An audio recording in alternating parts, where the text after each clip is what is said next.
Kamusta kabayan? Ito nga pala yung pala si Chris, ang creator ng PinoyTalks.com. Ito yung website na para sa mga OFW. So, kinrate ko to na sa palagay ko is makakatulong pagdating sa documents, sa mga financial, sa end of service benefits para malaman nyo, estimate nyo kung magkano. So, kailangan nyo ng resume kung may applyan kayo. Kailangan nyo yung portal para sa ating mga ano. Ayan. So, kailangan nyo ng resume. Punta lang kayo dyan. Click nyo lang yung nasa header.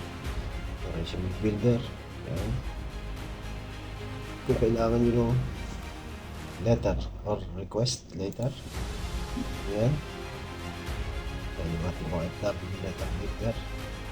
So, type nyo lang kung anong type ng letter o request na gusto nyo.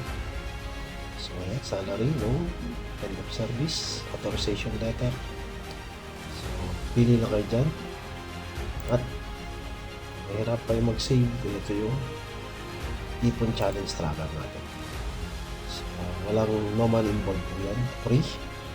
So, ayan. Then yung inyong salary or yung inyong nagiging pera kada buwan. Tapos yung inyong target savings. Tapos kung ilang years nyo target yun para ma-reach yung ipon.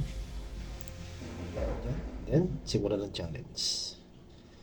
And at the same time, meron andito rin yung ating end of service benefits. So, sa mga gustong malaman, lalo sa Saudi Arabia, magkano yung estimate ng mga value pagkatapos ng sa gusto nyo lang for good. So, yan na nakabase sa Saudi Labor Law, Article 84-85.